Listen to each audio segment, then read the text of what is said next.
Engineering में शोधकर्ताओं की कमी पर राष्ट्रपति ने जताई चिंता, कहा लोगों को मिले तकनीकी विकास का फायदा। उत्तर भारत के पहाड़ी राज्यों में हुई बर्फबारी, बारामूला राजौरी से लेकर शिमला मसूरी तक बिछी सफेद चादर।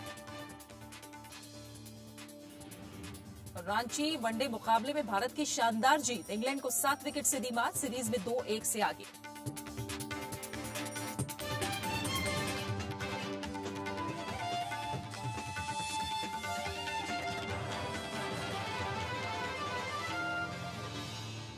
सबसे पहली खबर।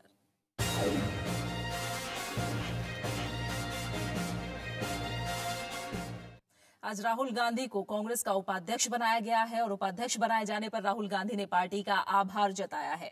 उन्होंने कहा कि पार्टी के वरिष्ठ नेताओं से उन्होंने काफी कुछ सीखा है। राहुल गांधी ने उम्मीद जताई कि वो पार्टी में नई जान फूंकने में सफल होंगे। उन्होंने कहा कि वो नई जिम्मेदारी को अच्छे से निभाएंगे। इससे पहले जयपुर में आज हुई कांग्रेस कार्य समिति की बैठक में उन्हें उपाध्यक्ष की जिम्मेदारी दी गई है। जयपुर में कांग्रेस के चिंतन शिविर से दूसरे दिन शाम को कांग्रेस कार्य समिति में वरिष्ठ नेता ए.के. एंटनी ने राहुल गांधी के नाम का प्रस्ताव रखा। समूची कार्य समिति ने इस प्रस्ताव का समर्थन किया। इस पर सोनिया गांधी ने भी मंजूरी दे दी। पार्टी का मानना है कि राहुल गांधी को बड़ी जिम्मेदारी देना पार्टी के भीतर युवा और तजुर्बे का संतुलन भी है।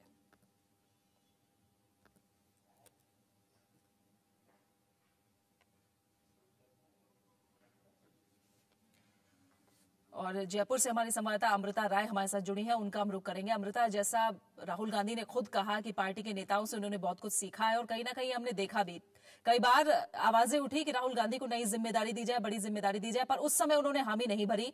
ये सही और मुफीद वक्त जब राहुल गांधी ने इस जिम्मेदारी को संभाला है।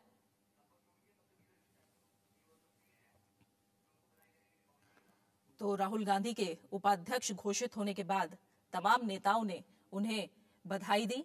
चिंतन शिविर के दूसरे दिन की बैठक के बाद सीडब्ल्यूसी की बैठक हुई, जिस पर ए.के. एंटनी ने राहुल गांधी को नई जिम्मेदारी देने का प्रस्ताव रखा और इस पर मुहर लगी और राहुल गांधी को पार्टी का उपाध्यक्ष बनाया गया। राहुल गांधी ने आभार जताया है इस फैसले के बाद पार्टी का, और उन्होंने कहा कि पार्टी के वरिष्ठ नेताओं से उन्होंने काफी कुछ सीखा है। इस फैसले के बाद राहुल गांधी को उपाध्यक्ष बनाए जाने की घोषणा के बाद उत्साह देखने को मिला। आप देख रहे हैं दिल्ली, अमेठी और जयपुर की तस्वीरें, जहां एक तरह से जश्न का माहौल था, दिवाली जैसा माहौल था, क्योंकि पार्टी के कार्यकर्ता अरसे से ये मांग कर रहे हैं कि राहुल गांधी को नई जिम्मेदारी सौंपी जाए, उनका कद, उनका ओहदा, उनकी हैसियत पार्टी में बढ़ाई जाए। आज इसकी औपचारिक घोषणा हुई, जिसके बाद कार्यकर्ताओं का जोश देखने को मिला। अमृता राय जयपुर से हमारे साथ जुड़ी, हमारी संवाददाता, उनका हम रुख करेंगे। अमृता, हमने देखा राहुल गांधी ने धन्यवाद दिया है, उन्होंने कहा कि उन्होंने काफी कुछ सीखा। कहीं ना कहीं ये समय भी काफी मुफीद था इस जिम्मेदारी के लिए। जी, समय तो बहुत लंबे समय से इंतजार किया जा रहा था कि राहुल गांधी को कब जिम्मेदारी मिलेगी या वो कब जिम्मेदारी संभालेंगे। हालांकि अनौपचारिक रूप से देखा जाए तो पार्टी में वो लगातार संगठन को मजबूत करने का काम लंबे समय से करते रहे। 6-7 साल से तो कम से कम वो संगठन में बहुत ही सक्रिय भूमिका में रहे। पूरे देश ने देखा, जहां जहां भी चुनाव हुए या जहां पर भी संगठन को उनकी जरूरत हुई, वो हमेशा रहे। हाँ, लेकिन ये जरूर है कि आज उनको औपचारिक पद देकर इसको एक तरह से मुहर लगाया गया है कि अब वो पार्टी के वाइस प्रेसिडेंट हैं और आने वाले चुनावों में, आने वाले दिनों में वो पार्टी को मजबूत करने में या आगे ले जाने में एक महत्वपूर्ण भूमिका निभाएंगे। लेकिन सबसे महत्वपूर्ण बात ये है प्रीति कि कल जब वो अपने भाषण देंगे, कल जब जयपुर डिक्लेरेशन होगा और उसमें जब वो भाषण देंगे, स्पीच देंगे, तब ये साफ होगा कि दरअसल राहुल गांधी अपनी पार्टी को क्या दशा, क्या सोच आगे लेकर आगे चलना चाहते हैं, क्या दिशा देना चाहते हैं। जी अमृता, काफी कुछ राहुल गांधी के भाषण के बाद तय होगा जैसा आप बता रही हैं, लेकिन पार्टी ने ये नई जिम्मेदारी दी है और कहा यह जा रहा है कि क्योंकि कार्यकर्ता ऐसी मांग कर रहे थे, इसलिए ये जिम्मेदारी देना सही समय पर सही फैसला है पार्टी की तरफ से। लेकिन इसके मायने अगर देखे जाएं एक बड़े दायरे में, तो क्या नजर आ रहे हैं? इसके मायने महत्वपूर्ण है प्रीति। देखो, ये असल में सिर्फ ये नहीं है कि राहुल गांधी को वाइस प्रेसिडेंट बना दिया गया और एक पोस्ट सौंप दिया गया। इसके मायने अगर देखा जाए तो एक चुनौती भरे दौर में राहुल गांधी ने बड़ी चुनौती को लेकर, पार्टी को आगे बढ़ाने को लेकर एक नई सोच के साथ आगे बढ़ने का फैसला किया है। और पुराने जमाने में, पुराने दौर में जब भी युवा नेता पार्टी की बागडोर संभालते रहे, इस तरह की चुनौतियां कभी नहीं थी जिस तरह की चुनौती से इस वक्त पार्टी गुजर रही है। युवा नेताओं की एक कतार तो है, लेकिन आम जो युवा हैं वो पार्टी से अभी उस तरह से नहीं जुड़े हुए हैं। तो उनको जोड़ना, संगठन को मजबूत करना और चुनाव के दौरान अपने आप को सिद्ध करना, ये सभी चीजें हैं। और यही उनके इस औपचारिक घोषणा का मतलब भी है कि राहुल गांधी किस सोच के साथ आगे बढ़ते हैं। हालांकि उनकी सोच बहुत ज्यादा वैज्ञानिक तरीके की दिखती है, क्योंकि यहाँ पर जो चर्चाएं हुई, जो जानकारों की राय थी, उसमें ये बातें भी साफ हुई कि जो 5 ग्रुप बनाए गए हैं पार्टी की दिशा को आगे ले जाने के लिए या पार्टी की सोच को आगे ले जाने के लिए, वो 5 ग्रुप और उसके डिस्कशन भी राहुल गांधी की ही सोच का एक प्रतीक है। राहुल गांधी की ही सोच के तहत ये 5 ग्रुप्स बनाए गए हैं, जिसमें पहली बार महिलाओं की सुरक्षा, महिलाओं के अधिकार, महिलाओं को और ज्यादा बराबरी देने की बातें कही जा रही हैं। और ये उम्मीद की जा रही है कि अब यहाँ से पार्टी एक नई दिशा, नई सोच के साथ आगे बढ़ेगी। तो राहुल गांधी को ये पद देने का मतलब बहुत कुछ है। अब देखना ये है कि वो जिस तरह से वो कह रहे हैं कि हम कॉन्फिडेंट हैं कि हम इस चुनौती के साथ आगे बढ़ेंगे, तो उम्मीद ये की जा सकती है कि वो इस चुनौती के साथ अपनी पार्टी को आगे लेकर जाएंगे। जी अमृता, इस तरह की भी खबरें आई कि सभी महासचिव अब राहुल गांधी को रिपोर्ट करेंगे, कुछ पता लग पा रहा है इसके बारे में? प्रीति, ये पता कल ही साफ हो पाएगा कि क्या वाकई इस तरह का कुछ होगा, क्योंकि संगठन में अभी तक सिर्फ यही घोषणा हुई है कि उनको वाइस प्रेसिडेंट बनाया जाएगा। संगठन में और क्या क्या बदलाव होने जा रहे हैं ये घोषणा अब कल होगी, क्योंकि मैंने आपको जैसे बताया कि 5 ग्रुप बनाए गए हैं, उसमें एक ग्रुप ऑर्गेनाइजेशन और लीडरशिप को तय करने के लिए भी बनाया गया है। और उस ग्रुप की एक फाइनल बैठक आज हो चुकी है दोपहर में, लेकिन उसका पूरा प्रस्ताव क्या निकल कर आया ये कल जब AICC की बैठक होगी उसमें पढ़ा जाएगा, उसमें पत्रकारों को बताया जाएगा, तभी स्थिति साफ होगी। अभी सिर्फ कयास के आधार पर सारी बातें कही जा रही है। अमृता, बने रहिए हमारे साथ। हम इस बीच आपको बता दें कि तमाम नेताओं ने प्रतिक्रिया दी है इस फैसले के बाद। कांग्रेस के वरिष्ठ नेता मोतीलाल वोरा समेत तमाम और बड़े नेताओं ने क्या कहा है, ये सुनते हैं। मैंने कहा कि आज जो घोषणा हुई है वो हुई है कि वे वाइस प्रेसिडेंट बनाए गए हैं और बहुत बड़ी जिम्मेदारी उन पर आई है और उस जिम्मेदारी को वो निश्चित रूप से वहन कर रहे हैं। सभी वर्किंग कमेटी के मेंबर्स और एक्सटेंडेड वर्किंग कमेटी मेंबर्स ने उनको कहा कि ये अब रिस्पॉन्सिबिलिटी लेना चाहिए। अब देखें, सबको मिलके उनको सपोर्ट करना चाहे तो मुझे पूरा यकीन है कि 2014 में कांग्रेस दोबारा सत्ता में आए। The first reaction that Rahul Gandhi ji will implement his vision for new India. He knows for the last 8 months, 8 years he was working for the democratization of the party, particularly in NSU and Youth Congress. He traveled widely to the country, so he is aware about the problem of this country, and we wish that under his leadership the country will progress fast. सबसे पहले तो मैं माननीय कांग्रेस अध्यक्ष जी को बहुत बधाई देता हूं कि उन्होंने देश के हर कांग्रेस जन की भावनाओं को आदर करते हुए राहुल जी को उपाध्यक्ष पद पर नियुक्त किया। और ये चर्चा जो बहुत दिनों से चली हुई थी कि उन्हें क्या पद मिलेगा, वो आज समाप्त है। अब चुनौतियां बहुत हैं, उन चुनौतियों को का सामना करने के लिए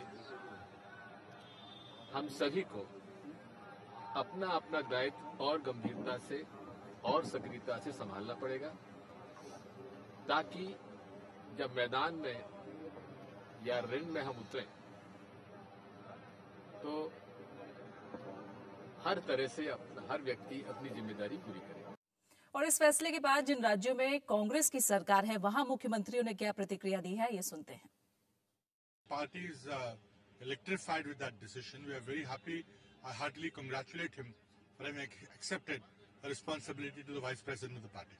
हम समझते हैं ये बहुत अच्छा है, मैं उसका स्वागत करता हूँ, सारी पार्टी इसका स्वागत करती है, सारी वर्किंग कमेटी ने उसका स्वागत किया है और मैं समझता हूँ कि उनके आने से ये जो है वो जो युवा वर्ग है खास करके वो प्रेरित होगा और उससे कांग्रेस पार्टी और ज़्यादा मजबूत होगी। वो तैयार है, वो परिपक्व है, वो सुलझे हुए हैं और गंभीर है, इस पद का दायित्व वो अच्छी तरह से निभाएंगे। They have understood the feelings of the party workers throughout the country, and a very important responsibility has been given to Rahul ji. He's not only a vice president, but as what we have been saying since the last so many days, he's going to lead the party from the front in the 2014 Lok Sabha polls. और आइए देखते हैं कि तमाम और कांग्रेसी नेता इस फैसले पर क्या प्रतिक्रिया दे रहे हैं। पार्टी का तो आह्लादित होना लाजमी है, लेकिन ये केवल सीडब्ल्यूसी की बात नहीं है, ये केवल पार्टी में की बात नहीं है, ये केवल कांग्रेस के लोगों के आह्लादित होने की बात नहीं है, लेकिन एक देश को ऐसा व्यक्तित्व, एक नेतृत्व के लिए मिला है जिनकी पृष्ठभूमि कांग्रेस के बलिदान से देखी हुई है, सींची हुई है। देश की राजनीति को, इस देश के एडमिनिस्ट्रेशन को अब हमारी सोच से सोचना शुरू करे और ये एक बहुत ही वेलकम, बहुत ही स्वागत वाला, बहुत ही खैर मकदम वाला ये आज फैसला हुआ है जयपुर की घोषणा में कि जिसमें राहुल जी ने ये स्वीकार किया है कि वो एक बड़ी जिम्मेदारी को कांग्रेस सिर्फ एक पार्टी नहीं है, कांग्रेस सिर्फ सरकार बनाने का कोई एक राजनीतिक वो नहीं है, बल्कि कांग्रेस एक विचार है जिसने आजादी से पहले और आजादी के बाद में इस देश को प्रगति की पथ पर ले जाने के लिए, देश को चलाने के लिए जिम्मेदारी ली है और ये जिम्मेदारी में आज राहुल गांधी जी ने अपने लिए भी एक जिम्मेदारी सिर पे ली है। बहुत अच्छा हुआ। सबसे पहले हम अपने कांग्रेस नेतृत्व को इस बात का धन्यवाद देते हैं कि जो जनमानस चाह रहा था, जो देश चाह रहा था, देश का नौजवान चाह रहा था, उसकी आवाज को सुन करके राहुल जी को जिम्मेदारी दी गई और दूसरी बधाई राहुल जी को कि उन्होंने जिम्मेदारी स्वीकार की। और यूपीए गठबंधन में कांग्रेस के सहयोगी एनसीपी के अध्यक्ष शरद पवार ने इस पर क्या प्रतिक्रिया दी है, आइए ये भी सुनते हैं। उस पार्टी का इंटरनल विषय है, इसमें हम क्या कर सकते हैं? कौन सी भी पॉलिटिकल पार्टी अपने अपनी पार्टी की आगे की नीति इस बारे में तय करने का उनका अधिकार है। तो कांग्रेस पार्टी आप जो कैसे ऐसे तय किया होगा अभी तक तो मुझे मालूम नहीं, तो उनका अधिकार है, इसमें हमें कोई बोलने की राय नहीं। और अमृता राय हमारे संवाददाता जयपुर से हमारे साथ जुड़े हैं। अमृता, क्या कहीं ये भी माना जा सकता है कि इस फैसले के बाद अब सोनिया गांधी धीरे धीरे मार्गदर्शक की भूमिका में आने वाली? अभी फिलहाल तो नहीं कहा जा सकता है प्रीति, क्योंकि अभी 2014 तक तो सोनिया गांधी लगातार पार्टी की कमान संभालती रहेंगी, लेकिन ये जरूर है कि राहुल गांधी की भूमिका बढ़ जाएगी। हालांकि मैंने आपको पहले भी बोला था कि पिछले 7-8 साल से लगातार राहुल गांधी संगठन को मजबूत करने में लगे हुए हैं। जब भी हम लोगों की पत्रकारों के साथ उनकी बातचीत हुई है, वो हमेशा यही कहते रहे कि मेरी प्राथमिकता ये है कि मैं पार्टी को मजबूत करूं, क्योंकि पार्टी मजबूत होगी तभी हम आगे की राजनीति कर पाएंगे और राजनीतिक सफलता हासिल कर पाएंगे। तो इस लिहाज से उन्होंने पार्टी में बड़ा पद स्वीकार किया है और जैसा कि आपको पता है, आपने बताया कि वो कह रहे हैं कि अब इस नई चुनौती को हम स्वीकार करते हैं और आगे बढ़ने के लिए तैयार हैं। तो उम्मीद यही है कि राहुल गांधी जरूर आगे महत्वपूर्ण भूमिका में रहेंगे, लेकिन फिलहाल सोनिया गांधी पार्टी की प्रेसिडेंट रहेंगी। बहुत बहुत शुक्रिया अमृता आपका हमारे साथ जुड़ने के लिए। तो राहुल गांधी ने भी जो प्रतिक्रिया दी है इस फैसले के बाद, उम्मीद जाहिर की है कि वो पार्टी में नई जान फूंकने में कामयाब होंगे, एक नई ऊर्जा के साथ अब पार्टी आगे काम करेगी। कांग्रेस के चिंतन शिविर पर बीजेपी ने तीखी प्रतिक्रिया जताई है। बीजेपी कह रही है कि युवाओं और मध्यम वर्ग को लेकर कांग्रेस की चिंता सिर्फ वोट बैंक की राजनीति है। पार्टी ने यूपीए सरकार के 9 साल के शासन पर सवाल उठा दिए हैं। जवाब में कांग्रेस ने भी कहा है कि बीजेपी के पास चिंतन शिविर करने की क्षमता ही नहीं है। चिंतन शिविर में कांग्रेस अध्यक्ष सोनिया गांधी के भाषण पर बीजेपी ने सवाल उठाए हैं। बीजेपी का कहना है कि नौजवानों और मध्यम वर्ग की चिंता महज सियासी बयान है। कल की कार्रवाई से स्पष्ट हो गया है कि जयपुर में कांग्रेस का चिंतन शिविर कम, चिंता अधिक हो रही है। बीजेपी ने यूपीए सरकार पर महंगाई और देश में आर्थिक निराशा का माहौल बनाने का भी आरोप लगाया। पार्टी के मुताबिक चुनाव के मद्देनजर कांग्रेस अपने वोट बैंक को वापस पाने के लिए ऐसे मुद्दे उठा रही है। बीजेपी ने यूपीए के 9 साल के शासनकाल पर भी सवाल उठाए। देश की 51% आबादी 25 साल से नीचे है और 65% आबादी 35 साल से नीचे है। तो इतने बड़े युवा भारत की चिंता सोनिया जी ने पहली बार पूरे 9 साल के बाद जताई है। उधर जेडीयू का कहना है कि कांग्रेस के चिंतन शिविर से सकारात्मक नतीजा निकलना चाहिए। चिंतन शिविर का एक सकारात्मक उसका नतीजा निकलना चाहिए। चिंतन का मतलब ये है कि हमारी जो पुरानी गलतियां हैं उनसे हम सबक लें, अपने गलतियों को खोजें हम। एनडीए के इन आरोपों पर कांग्रेस ने भी बाकायदा जवाब दे डाला।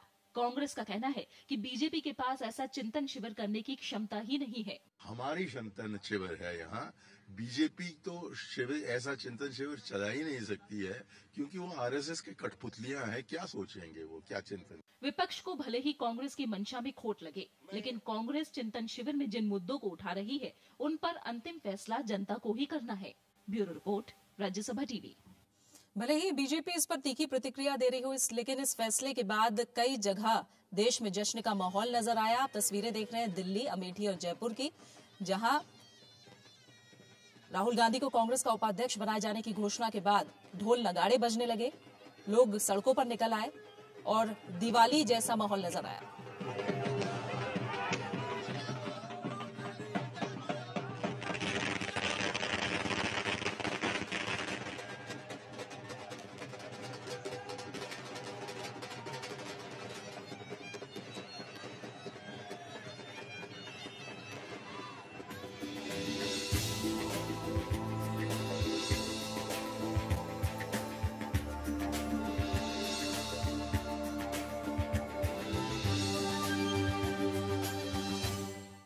दिल्ली में आज बीजेपी की केंद्रीय चुनाव समिति की बैठक हुई। बैठक में पार्टी के वरिष्ठ नेता लालकृष्ण आडवाणी, लोकसभा में विपक्ष की नेता सुषमा स्वराज और पार्टी अध्यक्ष नितिन गडकरी भी मौजूद थे। इस दौरान फरवरी में होने वाले त्रिपुरा, मेघालय और नागालैंड के विधानसभा चुनाव की रणनीति पर चर्चा हुई। नागालैंड में party democratic alliance of Nagaland के तहत चुनाव लड़ेगी। इस अलायंस में बीजेपी, एनडीएफ और जेडीयू शामिल है। वहीं मेघालय में बीजेपी और पीएस संगमा की पार्टी एनपीपी के बीच चुनावी गठबंधन पर बातचीत चल रही है। पार्टी ने मेघालय के लिए 7 उम्मीदवार तय भी कर लिए हैं। त्रिपुरा में बीजेपी ने 60 में से 41 उम्मीदवारों की लिस्ट भी जारी कर दी है। त्रिपुरा विधानसभा के लिए 14 फरवरी को, जबकि मेघालय और नागालैंड विधानसभा के लिए 23 फरवरी को वोट डाले जाएंगे।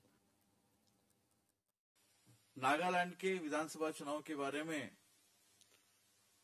पार्टी ने विचार विमर्श की और वहां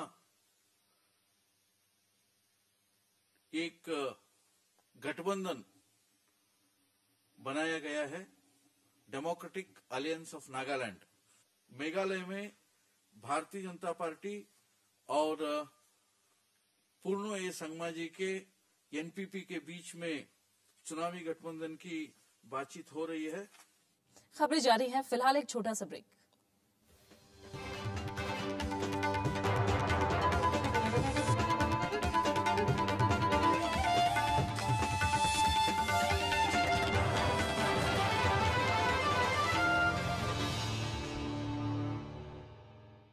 हम हैं एटीसी अजमेर में, जहां पर महिला बटालियन को ट्रेनिंग दी जा रही है।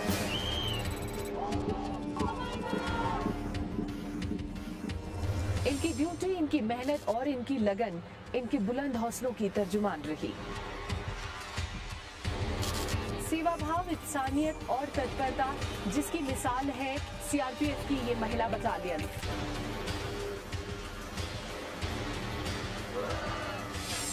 बुलंद हौसले, ऊंची उड़ान, देश की शान।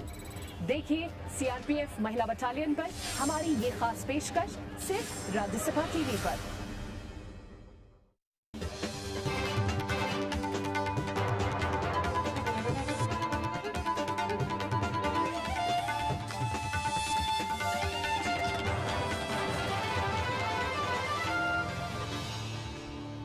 राष्ट्रपति प्रणब मुखर्जी ने कहा है कि जनहित के नजरिए से तकनीक का विकास होना चाहिए।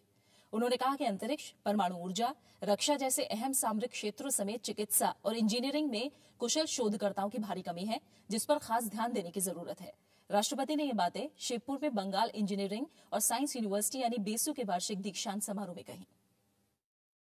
I would like to remind you, as you break the frontiers of science and discover new technology, your efforts would be truly valuable if they bring efficiency in our industry, comfort in the daily lives of our people, and wipe out the tears of the most challenged in our society. उपराष्ट्रपति मोहम्मद हामिद अंसारी का मानना है कि physiotherapy का इस्तेमाल कई मर्ज को दूर करने में काफी कारगर साबित होगा। दिल्ली में एम्स फिजियोथेरेपी कॉन्फ्रेंस के मौके पर उपराष्ट्रपति ने फिजियोथेरेपी के फायदों को गिनाया। उन्होंने कहा कि स्वास्थ्य के क्षेत्र में रोज नई बीमारियां और समस्याएं सामने आ रही हैं। इनके उपचार में ताप, पानी और बिजली के इस्तेमाल जैसे तरीके काफी कारगर रहे हैं। इस मौके पर देश विदेश के कई प्रतिनिधि शामिल थे। कॉन्फ्रेंस में फिजियोथेरेपी के क्षेत्र में आने वाली चुनौतियां और उनसे निपटने पर चर्चा की गई। इसके साथ ही दुनिया भर में फिजियोथेरेपी में लगातार हो रही नई तकनीकों और बदलाव पर भी बात हुई। उपराष्ट्रपति ने उम्मीद जाहिर की कि एम्स की फिजियोथेरेपी कॉन्फ्रेंस इस क्षेत्र में पेशेवरों के लिए अपना तजुर्बा, दक्षता और तकनीक की जानकारी साझा करने का बेहतर मंच होगा, जिससे स्वास्थ्य सेवा के क्षेत्र में सकारात्मक बदलाव आएगा। The quest for excellence is a human trait. It is like walking towards receding horizons. New ideas, methods, and technologies need to constantly emerge for better addressing the existing and emerging challenges. The same holds good for physiotherapy. In today's world, with new and emerging challenges to human health, it needs to keep abreast with these complex and newer forms of diseases and disorders in order to anticipate, prevent, and cure them. In this regard, theoretical research in relevant areas, coupled with development of modern techniques and technologies, are a sine qua non for providing a truly holistic healthcare system. Allahabad में महाकुंभ मेले में श्रद्धालुओं की आमद लगातार बढ़ती जा रही है। त्रिवेणी संगम में हो रहे इस महापर्व में शामिल होने के लिए देशी विदेशी लोग बड़ी संख्या में पहुंच रहे हैं। विदेशी श्रद्धालु यहां योग सीखने के साथ उसका महत्व भी समझ रहे हैं।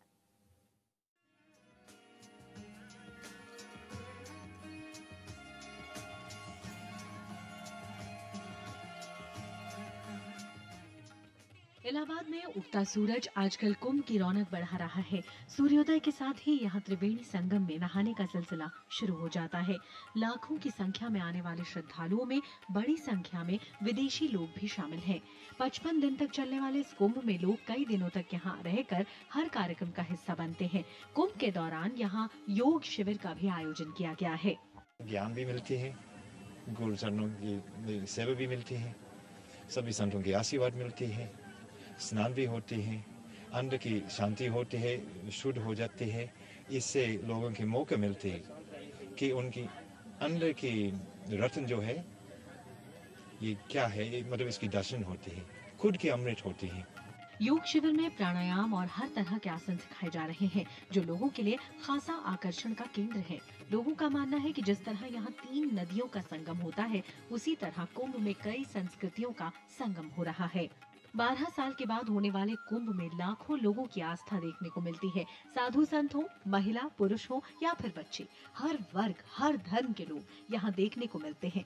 सही मायने में ये कुंभ केवल पर्व ही नहीं बल्कि कई मायनों में बेहद खास होता है, जिसका लोग सालों से इंतजार करते हैं। Bureau report, Rajya Sabha TV. बात क्रिकेट की। रांची में आज खेले गए तीसरे वनडे मैच में भारत ने इंग्लैंड को 7 विकेट से हरा दिया। भारत की तरफ से विराट कोहली ने नाबाद 77 रन बनाए, उन्हें मैन ऑफ द मैच चुना गया।